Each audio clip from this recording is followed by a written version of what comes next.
सुप्रभात। मैं शिषपाल मेर, गुरुग्राम डिग्री कॉलेज चक 5 बेलम, श्री विजयनगर। बीए पार्ट 3 हम पढ़ रहे थे हिंदी साहित्य।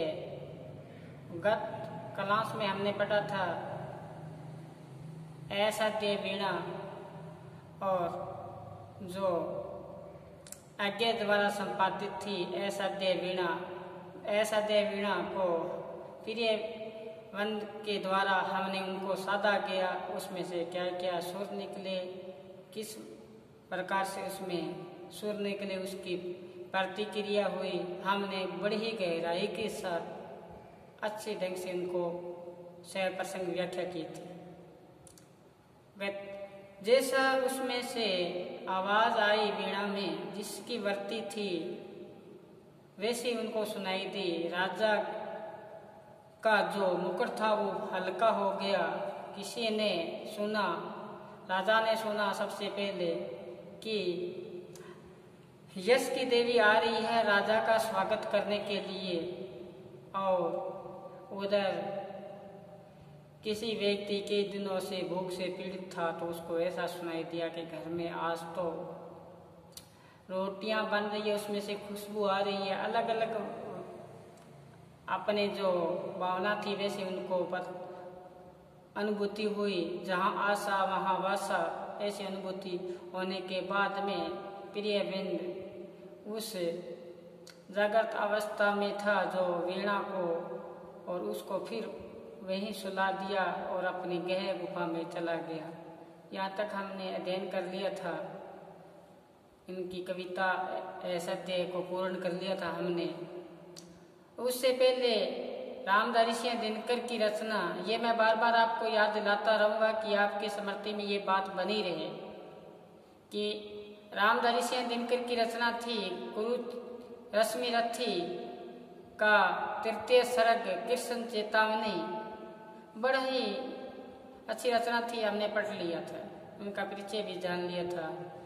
इससे पहले जो एक कविता आई थी बबूल, मुक्ति बोध की रचना थी बबूल के माध्यम से एक उपेक्षित व्यक्ति, एक निरादर व्यक्ति की मनोदशा का हमारे सामने वर्णन प्रस्तुत किया था कि बबूल का पेड़ होता है, किस प्रकार से वो बाहर ही खड़ा रहता है, कोई मान सम्मान नहीं रहता, लेकिन वो पूरी जगती को दुलारना चाहता है, अपने आलिंगन में लेना चाहता है। बड़ी ही प्यारी रचना थी बबूल, उस पर हमने चर्चा कर ली है। और हमने शुरुआती दौर में जो पहली हमारे क्लास हुई थी वो थी सुमित्रा नंदन पंत। कौन सी थी? सुमित्रा नंदन पंत की क्लास थी, उसमें हमने अध्ययन किया था। एक आया था मैथिली शरण गुप्त कि निर्बल का बल राम है तो भय का क्या काम है, वो भी हमने अध्ययन कर लिया था। आज हम फिर नया टॉपिक शुरू करने जा रहे हैं जो आपने पहले भी पढ़ा होगा अपने, वो है हिंदी साहित्य में निराला छायावादी कवियों में जो उच्च बुद्धि प्रतिभा के धनी निराला जी, जो सदैव आप तो असहाय में झूलते हुए जीवन व्यतीत किया, उस स्थिति का समाज के प्रति रोष का भाव अपनी कविताओं में किया। इनकी रचनाएं वह तोड़ती पत्थर, कुकुरमुता, अनामिका, ये इनकी रचनाएं थी। राम की शक्ति की पूजा, सरोवर स्मृति, इनकी रचनाएं थी। वह तोड़ती पत्थर, एक महिला का यथार्थ चित्रण किया अपने सामने। वह तोड़ती पत्थर मैंने देखा इलाहाबाद के पथ पे, नहीं कोई छायादार पेड़ जहां वो बैठी स्वीकार। सामने अंटालाटी का गुरु हथौड़ा हाथ लिए करती बार बार प्रहार। तो ये उनकी एक रचना थी, वह तोड़ती पत्थर। अन्य रचनाएं इनकी जैसे अनामिका, परिमल, गीतिका, ये इनकी रचनाएं हैं। और तुलसीदास राम की शक्ति की पूजा, ये भी इनकी रचना है। जो अब हम इनकी जो रचना है एक वो पढ़ेंगे निराला की। कौन तुम सुबर किरण बसना, कौन तुम सुबर किरण बसना, सीखा केवल हंसना, केवल हंसना।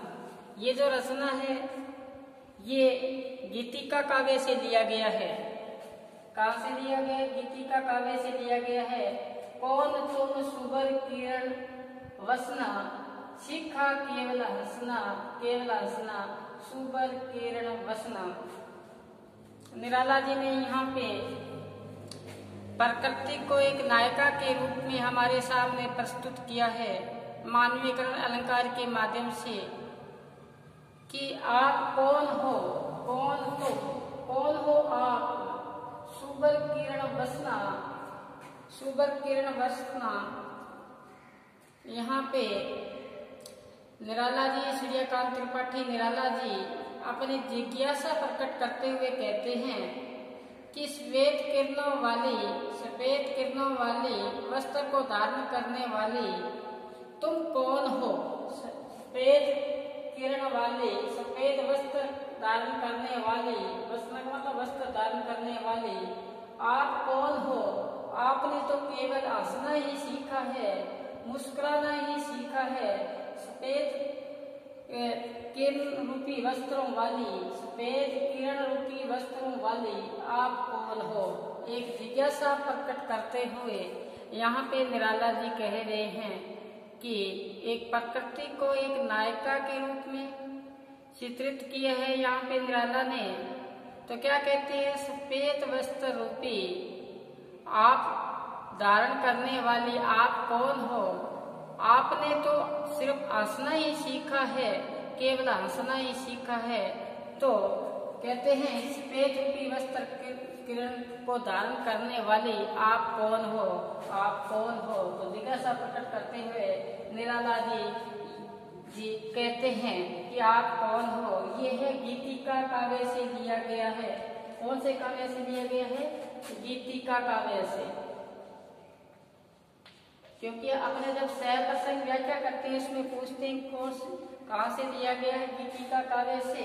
जब व्याख्या करो तब आप गीतिका काव्य को नीचे अंडरलाइन करोगे। आधुनिक काव्य या फिर पुस्तक का नाम है जिसमें से सूर्यकांत त्रिपाठी की रचना है कौन तुम सुबर किरण वसना। और ये लिया गया है कहाँ से? ये लिया गया है गीतिका से। ये जब आप व्याख्या करोगे उसमें लिखना पड़ेगा। चलिए आगे देखो क्या बताया है। कौन तुम सुबर किरण वसना, सीखा केवल हंसना, हंसना, सुबर किरण वसना। गीतिका काव्य से निराला जी की रचना है। प्रकृति रूपी नायिका का वर्णन यहाँ पे किया है। क्या बताते हैं? मंद मल्य भर अंग गंध मृदु, मंद मल्य भर अंग गंध मृदु, बादल अलकावली कुंचित ऋतु, सुकृत पुष्प असना, कौन तुम सुबर किरण वसना। तो इस दो पंक्तियों में कवि क्या बताना चाहता है? मंदे मल्य भर अंग गंध मृदु, बादल अलकावली कुंचित ऋतु। कवि कहना चाहते हैं कि मंद्याचल की मंद, मंद्याचल की मंद जो गंध है अंगों में भरकर, बादल रूपी आपके केस है, अलकावली टेढ़े मेढ़े केस है आपके, और आपका जो भोजन है, असना मतलब भोजन है, वो क्या करते हो? वो पुष्प पराग से आप करते हो। तो आप कौन हो? आपने केवल क्या सीखा है? हंसना ही सीखा है। सुबर किरण वसना, मंद मल्य जल से आने वाली हवा के साथ सुगंधित वास गंध आंग में भरने वाली, टेढ़े मेढ़े केस, बादल रूपी केस वाली, और कौन सा भोजन करने वाली? सदैव ही आप को भोजन करने वाली आप कौन हो। तो आगे क्या बताया कि नहीं लाज, नहीं आपको कोई लज्जा है, न आपको भय है, अमृत अन्य सुख, आपको सदैव क्या रहता है, असंख्य, अमृत का असत्य, सुख ही सुख विराजमान रहता है आपके हृदय में लहराता, और आपके हृदय में जो प्रेम का जो सुख है, मधुर है, वो सदैव लहराता है।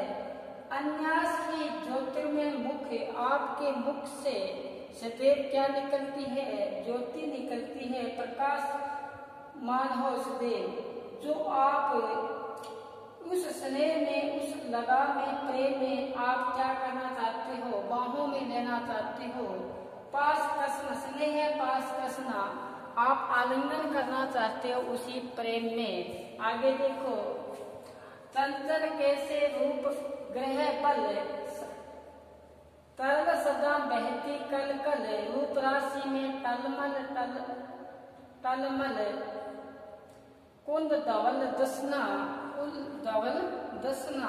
तो क्या बताए हैं कि यहाँ देखो आप, नहीं लाज भय अमृत सुख लहराता उर्मे मधुर, चंचल कैसे रूप ग्रह बल। तो इसमें बताया है, कवि कहना चाहता है कि तुम अपने रूप सौंदर्य के गर्व से भरी रहती हो, कि चंचल कैसे रूप ग्रह बल, आपका जो रूप सौंदर्य है वो उसमें क्या है, चंचलता है, उसी में आप भरे रहते हो। और आगे क्या पता है, तुम सदा मधुर शब्द करती हुई रहती हो, और अपने रूप सौंदर्य में, रूप राशि में सदैव क्या रहते हो, भरे रहते हो। आपके जो दांत है वो कैसे हैं, धवल है, सफेद है, आपके दांत क्या है, सफेद है। आपकी जो रूप राशि में टलमल टलमल, कुंद धवल दसना, कुंद धवल दसना, कुंद के फूलों के समान सफेद दांतों वाली आप कौन हो, कौन तुम सुबर किरण वसना। कवि ने जिज्ञासा प्रकट करते हुए यहाँ बताया है कि आपने सदैव हंसना ही जाना है। आप जब मलयाचल पर्वत से आप आते हो तो साथ में क्या लाते हो, ऐसी खुशबू लाते हो अंगों में। आपके बाल है वो क्या है, बताया कवि ने, बादल रूपी टेढ़े मेढ़े आपके बाल है। आप भोजन करते हो तो उन पुष्पों को करते हो, या उस पुष्प के प्राकरणों को करते हो, और आपके हृदय में सदैव क्या लहराता रहता है, आपके हृदय में सदैव परने सुखी लहराता रहता है, और आप सदैव उसको स्नेह पास में क्या करना चाहते हो, कसना चाहते हो। अब आगे चले हम, निराला की दूसरी जो रचना है वो है जूही की कली। जूही की कली जो परिमल संग्रह से लिया गया है, जूही की कली पहली रचना थी इनकी। जो पहली रचना थी वो थी कौन तुम सुबर किरण रस, कौन तुम सुबर किरण वसना, वो थी, वो गीतिका से थी। और ये जो रचना है ये है परिमल से, जूही की कली परिमल संग्रह से है निराला की। तो क्या कहते हैं, विजन वन वलरी पर, विजन वन वलरी पर सोती थी सुहाग भरी, स्नेह शिवपन मगन, अमल कोमल तनु, तरुणी जूही की कली, दृग बंद किए स्थिर पंत्रांक में बसंती निशा थी, विरह विदुर प्रिया संग छोड़, किसी दूर देश में था पवन, जिसे कहते हैं मल्यानिल। इसमें क्या बताना चाहते हैं निराला जी, एक जूही की कली कविता में बताना चाहते हैं एक नायिका का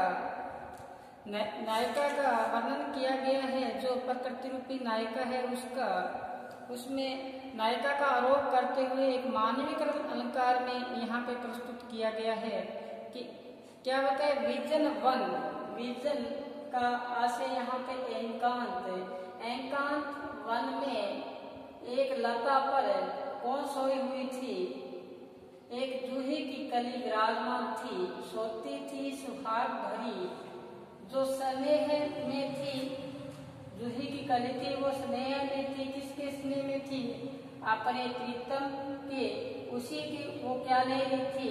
श्योपन ले रही थी, उसी में वो क्या थी? मगन थी। कौन थी?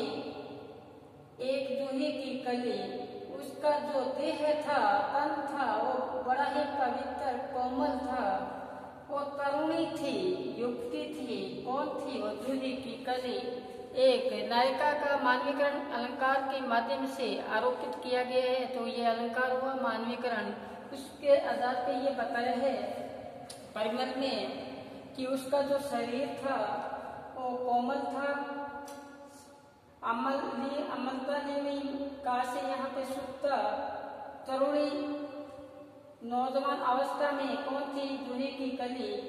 वो सोई पड़ी थी कहाँ पे? एकांत वन में लता रूपी सैया पर। किस पे? वल्लरी मतलब लता रूपी सैया पर वो जूही की कली क्या थी? विराजमान थी। अब वहाँ पे विराजमान थी तो बताया है वो स्नेह के साथ, श्योपर के साथ मगन थी अपनी प्रीतम के ख्याल में। उसने बंद कर रखे थे आंखें, दृढ़ बंद किए, आंखें बंद कर रखी थी और स्टिल थकी हुई सी, अलसाई हुई सी वो क्या थी? लेटी हुई थी। कहाँ पे लेटी हुई थी? एकांत वन में। और एकांत वन में लता रूपी सैया पे क्या थी? वो विराजमान थी। आगे कवि क्या कहना चाहता है देखो। बसंती निशा थी। कौन सी ऋतु थी? बसंत ऋतु थी। और बसंत ऋतु आपको पता है बड़ी ही मादकता लिए हुए होती है, क्योंकि जिसका स्नेही पात्र दूर चला जाता है और ऐसी ऋतु उनको सदैव सताती है। ये जो ऋतुएं होती है ये काली काली घटाएं होती है। जिसका स्नेही पात्र उस समय उसके साथ नहीं होता तो वियोग दशा की जो पीड़ा है वो बढ़ जाती है। वो कहते हैं ना कि चढ़ा आषाढ़ गगन घन गाजा, इसी प्रकार से अपने ज्यादा डिटेल में नहीं जाते हुए यहाँ फिर आते हैं कि कौन सी ऋतु थी? बसंत की थी। उनके हृदय में वियोग सता रहा था, क्योंकि उसका जो प्रिय था वो क्या था? छोड़ चला था, प्रिय संग छोड़ गया था। वो कहाँ से चला गया था? किसी दूसरे देश में चला गया था। प्रीतम छोड़कर दूसरे देश में चला गया था। अब उसका जो प्रीतम था वो क्या था? हवा थी, क्योंकि ये मानवीकरण अलंकार के माध्यम से चल रहा है। जैसे उसको आभास हुआ वसंत ऋतु में, वहां से मल्यागिरी से हवा आई, पवन आया, उसको एहसास हुआ। तो आगे कविता में क्या कहना चाहता है वो हम आगे पढ़ेंगे। तो ये आपको समझ में आया होगा कि एकांत वन में वल्लरी का हास्य यहाँ पे लता रूपी सैया पर सुहाग से भरी हुई स्नेह से परिपूर्ण श्योपन में मगन एक कोमल शरीर वाली तरुणी जूही की कली विराजमान थी। उसने आंखें बंद कर रखी थी और एक अलसाई मुद्रा में सोई पड़ी थी। और कौन सा ऋतु थी? बसंती की निशा थी, रात थी बसंत की। और वियोग, हृदय वियोग से भरा पड़ा था। अपने प्रीतम की याद सता रही थी, क्योंकि प्रीतम उसको छोड़ के चला गया था। कहाँ चला गया था? किसी दूसरे देश में। और उसका प्रीतम कौन था? वो पवन था, जो उसको जैसे ही पवन आने का आभास हुआ, वो आगे बताते हैं उसके क्या परिवर्तन आए। जब प्रीतम को याद आई, प्रीतम यहाँ पे कौन है? पावन रूपी कौन है? नायक है, प्रीतम है। जब नायिका थी, नायिका कौन है? नायिका है जूही की कली रूपी जो नायिका है, उसको प्रीतम की याद सताई। और प्रीतम को किसकी याद सताई? उस अपने नायिका की। तो उस आई याद बिछड़ने की वह मधुर बात। जैसे ही पवन को एहसास हुआ कि मैं अपने प्रीतमा से बिछड़ चुका हूँ, उसको याद आई अपनी प्रीतमा की, तो वो वहां से चल पड़ता है। वो चलता हुआ वन से श्रीता से नदी नालों को पार करता हुआ कहाँ पे आता है, अपनी प्रीतमा के पास आता है। और प्रीतमा से क्या बातचीत होती है, आगे क्या बताया है, वो हम आगामी क्लास में अध्ययन करेंगे। आज बस इतना ही। जो आपको दो पहली रचना करवाई, कौन तुम सुबर किरण वसना, और दूसरी ये जो परिमल से है वो गीतिका से थी। ये परिमल से है कौन से कि दूहे की कली ये चल रही है, इसको आप साथ साथ में उतारो, साथ साथ में सह प्रसंग व्याख्या हम कर रहे हैं। तो आज बस इतना ही। घर पर रहें, सुरक्षित रहें और पढ़ते रहें। धन्यवाद।